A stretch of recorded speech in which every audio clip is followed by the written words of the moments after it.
अगले साल 2024 में लोकसभा चुनाव होना है। लोकसभा चुनाव को लेकर सारी पार्टियां अपनी तैयारी में जुटी हुई हैं। केवल जुटी ही नहीं हुई हैं, फेर बदल, नई रणनीति, जोड़ तोड़, हर चीज चल रहा है बड़ी तेजी से। जहां खुद के वोट बैंक को जोड़ने में लोग लगे हैं, वहीं दूसरे के वोट बैंक को, दूसरी पार्टियों के वोट बैंक को तोड़ने की भी कवायद उतनी ही तेजी से चल रही है। सभी अपने अपने ढंग से चीज़ों को देख रहे हैं और अपनी प्लानिंग कर रहे हैं। बिहार की बात करें तो बिहार में जेडीयू मतलब नीतीश कुमार अपने इस काम में लगे हुए हैं। वो चाहते हैं कि जदयू को जितनी ज़्यादा मजबूती दे सके, जिसका लाभ उनको लोकसभा चुनाव में मिले। लेकिन ये तो सबको जानता है कि नीतीश कुमार को अभी जो राजनीति चल रही है उसमें बिहार से ज़्यादा दिल्ली पर उनका फोकस है। एकदम जिस तरह अर्जुन ने बाण मारा था मछली की आंख को, उसी तरह मछली की आंख की तरह उनको अभी दिल्ली दिखाई दे रही है और उसी को लेकर सारी कवायदें चल रही हैं। ऐसे ये जानी हुई बात है कि उनके सियासी सोच को भांप लेना बड़ा मुश्किल है, कि उनके अगल बगल के रहने वाले भी ये नहीं समझ पाते हैं कि वो चाहते क्या हैं या उनकी अगली सियासी चाल क्या होगी, कोई नहीं जानता है। लेकिन अभी एक चीज़ दिख रहा है और वो ये कि जैसे ही जातीय जनगणना हुआ, जातीय जनगणना का सर्वे आया और जब सारी जातियों की स्थिति सामने आई, उसके बाद नीतीश कुमार ने अपने सियासी चाल को कहीं न कहीं बदलने का प्रयास किया है और कर रहे हैं। अब ये क्या प्रयास है जो अब ये क्या प्रयास नीतीश कुमार कर रहे हैं जिससे जदयू मजबूत हो, इसको देखें। तो जैसे ही ये जातीय जनगणना का सर्वे आया, उसको देखने के बाद आप देखे होंगे कि सवर्णों में एक तरह से आक्रोश था, वो इससे खुश नहीं थे। सवर्ण के कई नेताओं ने तो यहाँ तक कह दिया कि ये अपनी राजनीति के तहत उन्होंने जोड़ मड़ोड़ कर इन सारे चीज़ों को तैयार करवाया है। ये सारी बातें हुई, लेकिन नीतीश कुमार इतने कच्चे खिलाड़ी नहीं हैं। उन्होंने बातों को समझा और उसके बाद उनका रुख सवर्णों की तरफ हो गया है। सवर्णों को कैसे अपने साथ जोड़े, इसमें वो साफ स्पष्ट दिख रहे हैं। हालांकि नीतीश कुमार जदयू को मजबूत करने के लिए जो भी काम कर रहे हैं, उसको लेकर कुछ राजनीतिक विश्लेषकों का ये मानना है कि इससे कहीं न कहीं राजद कमज़ोर होगी। लेकिन मैं इस बात से इत्तेफाक नहीं रखता हूँ, शायद आप भी नहीं रखेंगे। चूँकि नीतीश कुमार का सारा फोकस दिल्ली है, इसलिए बिहार में इस तरह का कोई एक्ट नहीं करेंगे, कोई राजनीतिक चाल नहीं चलेंगे जिससे महागठबंधन कमज़ोर हो और यहाँ लोकसभा की सीटों जो उनका लक्ष्य है उसमें कोई कमी आवे। इसलिए निश्चित रूप से वो राजद को आहत नहीं करना चाहेंगे। तो क्या राजद और जदयू मतलब महागठबंधन की सोची समझी चाल के तहत ये सारी चीज़ें हो रही हैं? ये भी समझने वाली बात हुई, क्योंकि नीतीश कुमार सवर्णों को जोड़ने में लगे हैं। अब कैसे लगे हैं ये आप समझिए।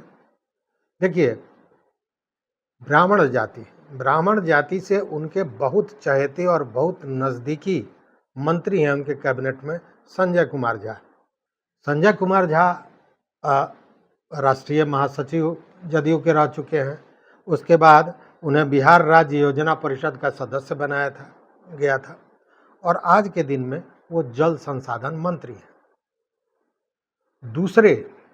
दूसरे जो ब्राह्मण नेता हैं जिनको जगह देकर ब्राह्मणों को अपने पक्ष में या उनका समर्थन लेने की चाहत नीतीश कुमार को होगी, उसमें हैं पूर्व सीएम भागवत झा आज़ाद के पुत्र राजवर्धन आज़ाद। राजवर्धन आज़ाद ये वही हैं जिनको एमएलसी बनाया गया है। और कब बनाया गया?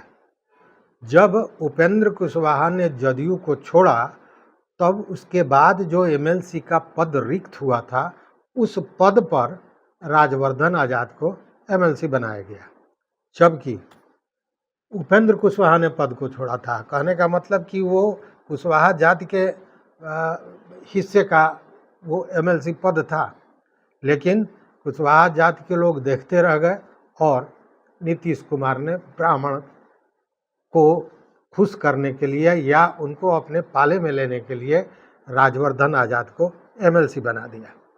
और ये जो राजवर्धन आज़ाद हैं, वो आपको याद होगा 2 बार विश्वविद्यालय सेवा आयोग के अध्यक्ष रह चुके हैं, अब एमएलसी हैं। वहीं ब्राह्मणों में एक बड़ा चेहरा देखें तो देवेश चंद्र ठाकुर। देवेश चंद्र ठाकुर भी ब्राह्मण जाति से आते हैं, वो पहले मंत्री थे, अभी विधान परिषद में वो सभापति के पद पर हैं।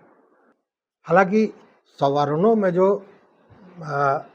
एक गुस्सा था या आक्रोश था या असंतोष था, उससे सवर्णों का कुछ बनता बिगड़ता नहीं था, इसलिए कि सवर्णों में गरीबों को अगर छोड़ दें तो उन्हें किसी भी तरह का आरक्षण नहीं है, जो इस जातीय सर्वे के आने के बाद छीन जाने का डर हो या इस तरह की कोई बात हो, ऐसा कुछ भी नहीं है। इसलिए सवर्णों में भय का मामला नहीं है, असंतोष जरूर रहा है और वो इसलिए कि वो मानते हैं कि सर्वे सही नहीं हुआ है।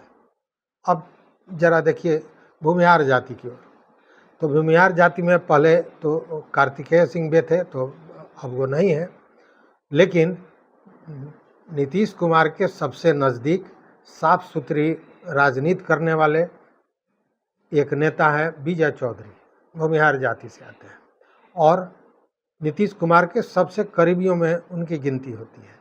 जब भी आप देखेंगे नीतीश कुमार के जस्ट बगल में एक तरफ अगर तेजस्वी यादव होते हैं उप मुख्यमंत्री, तो दूसरी तरफ विजय चौधरी होते हैं। तो इस तरह उन्होंने भूमिहारों को भी स्थान दिया है। लेकिन सबसे महत्वपूर्ण है राजपूत, क्योंकि राजपूत बड़ा चेहरा इनके साथ नहीं रहा है, जबकि अगर राजद को देखें तो राजद के साथ 2 बड़े चेहरे हैं, एक तो जगदा बाबू जो प्रदेश अध्यक्ष है राजद के, और दूसरे सुनील कुमार सिंह जो तेजस्वी यादव के मुंह बोले मामा बताए जाते हैं। इनके पास कोई नहीं था, लेकिन एक मौका आया और वो मौका पता नहीं परिस्थितियों के कारण मिला या फिर सोची समझी चाल के तहत महागठबंधन को ये मौका दिया गया। आनंद मोहन जो राजपूत जाति के नेता हैं और वो पॉलिटिकल प्लेटफॉर्म तलाश रहे थे, नज़दीकियां उनकी राजद से भी थी, लेकिन नीतीश कुमार ने पूरे कानून में परिवर्तन करके उनको जेल से निकाला, मतलब महागठबंधन की सरकार। पिछले दिनों याद होगा अब वो गए थे लालू जी से मिलने, लेकिन लालू जी ने इनकार कर दिया था। और उसके पीछे क्या कारण है, तो एक बड़ा कारण ये माना जाता है कि ठाकुर का कुआं जो प्रकरण हुआ था लोकसभा में, जिसमें मनोज झा ने ठाकुरों को मारने की बात की थी, वहाँ उनका संदर्भ दूसरा था, लेकिन इसको राजपूत से जोड़कर आनंद मोहन और उनके विधायक पुत्र ने कड़ा प्रतिक्रिया दिया था, कड़ा बयान दिया था, जिस बयान का लालू प्रसाद यादव ने सीधा विरोध भी किया था और उसे गलत बताया था, लेकिन नीतीश जी चुप रहे थे। लेकिन पिछले दिनों जब लालू जी आनंद मोहन से नहीं मिले तो नीतीश जी को मौका मिल गया और उनकी मुलाकात हो गई आनंद मोहन से। मुलाकात भी छोटी मोटी नहीं, आधे घंटे दोनों बंद कमरे में बात की है। स्वाभाविक है, राजनीतिज्ञ हैं तो राजनीति की ही बात हुई होगी, घर परिवार की बातें तो होंगी नहीं। तो एक मौका कहीं ना कहीं नीतीश कुमार को ये नज़र आया और नीतीश कुमार उसको भुनाना चाहते हैं कि राजपूत उनके साथ आ जाए। ऐसे भी आपको याद होगा आनंद मोहन ने अपनी जो राजनीति शुरू की थी वो राजद के विरोध में की थी। राजद के विरोध से मेरा मतलब कि उन्होंने राजपूत और यादवों में जो लड़ाई हो रही थी उसका नेतृत्व करते हुए राजनीति की शुरुआत की थी। इसलिए ऐसे भी राजद में बहुत माने कंफर्टेबल अपने को महसूस नहीं करते रहे होंगे। वैसी स्थिति में अगर जदयू के साथ जाते हैं तो एक तो जदयू भी मजबूत होगा और दूसरी ओर आनंद मोहन भी अपने आप को ज़्यादा सहज महसूस करेंगे जदयू के साथ। हालांकि लेसी सिंह और तमाम राजपूत जाति के ही लोग हैं जो बाज़ाब्ता नीतीश गवर्नमेंट में हैं, लेकिन वो और आनंद मोहन दोनों में अंतर है। आनंद मोहन जुझारू है, लड़ाका है और लाइमलाइट में हैं, क्योंकि जेल से निकले हैं। उन पर जे कृष्णैया की हत्याकांड का मुकदमा था जिसमें वो सज़ा काट रहे थे, जेल से निकले थे, नियम कानून को बदला गया था, तो लाइमलाइट में है। इसलिए इनको शायद नीतीश कुमार ज़्यादा पसंद करेंगे कि इनको प्रश्रय दिया जाए, इससे राजपूत जाति उनके ओर जुड़ेगा। अब देखिए बात करें मुस्लिमों की, तो आजकल आपको देख रहे होंगे नीतीश कुमार मुस्लिम नेताओं के साथ लगातार बैठकें कर रहे हैं, उनसे बातें कर रहे हैं। मुस्लिमों के लिए जदयू ने मतलब नीतीश सरकार ने क्या क्या काम किया है, इस सारे चीज़ों का बखान किया जा रहा है। इसके पीछे क्या कारण है? इसके पीछे ये कारण है कि पिछली बार 2020 में मुस्लिम ने जदयू का साथ नहीं दिया था पूरी तरह, क्योंकि वो स्पष्ट देखने को मिला था। जदयू ने 11 मुस्लिम कैंडिडेट्स खड़े किए थे और 11 के 11 को हार मिली थी। मतलब मुस्लिमों ने जदयू का साथ नहीं दिया था, और उसका कारण ये था कि उसके पूर्व ये जो मुस्लिम थे, जब राजद सुसुप्तावस्था में थी बीच के दिनों में, तो उनके पास कोई ऑप्शन नहीं था, तो वो जदयू के साथ चले गए थे। लेकिन 2020 में जब तेजस्वी यादव आते हैं, उन्होंने पूरे जोर शोर के साथ राजद को फिर जिंदा किया। उसके बाद कहीं ना कहीं मुस्लिमों का झुकाव राजद की ओर ज़्यादा गया, इसलिए उसे भी अपने पक्ष में करने का पूरा प्रयास नीतीश कुमार निश्चित रूप से कर रहे हैं। रही बात अति पिछड़ा की, अगर सर्वे की को देखें तो अति पिछड़ा सबसे ज़्यादा है, 19% है। लेकिन यह भी बात है कि अति पिछड़ा को लेकर ही नीतीश कुमार या INDIA जो भी है, ये लोकसभा में हंगामा किया था लोग कि अति पिछड़ों को महिला आरक्षण में अलग से आरक्षण, महिला आरक्षण में आरक्षण दिया जाए, ये सारी बातें हुई थी। और दूसरी बात कि नीतीश कुमार ने बाज़ाब्ता सर्वे कराया, और सर्वे कराया तब जब केंद्र की मोदी सरकार ने सर्वे कराने से इनकार कर दिया था, तब कराया। तो स्वाभाविक है कि उनको कहीं ना कहीं इसका लाभ अति पिछड़ा ग्रुप से मिलेगा। दूसरी ओर जो मैंने कहा मुस्लिमों के बारे में, तो आपको याद होगा मुस्लिमों को लेकर ही, उन्हीं को खुश करने के लिए नीतीश कुमार ने मोदी जी को दावत पर बुलाकर और फिर इनकार कर दिया था। उन्हें दावत पर बुलाया था, फिर दावत रद्द कर दी गई थी। आपको याद होगा बिहार बाढ़ में जो केंद्र द्वारा सहायता दी गई थी, उसको वापस कर दिया था। मतलब मुस्लिमों के तुष्टीकरण के लिए उन्होंने मोदी जी से भी दो हाथ कर लिया था। तो ऐसे में कास्ट की राजनीति करके और अपने दल को मजबूत करने का प्रयास तो सभी कर रहे हैं, लेकिन अभी नीतीश कुमार सवर्णों पर ज़्यादा तवज्जो दे रहे हैं। इस पर आपका क्या विचार है, ज़रूर हमारे कमेंट बॉक्स में आकर बताइएगा।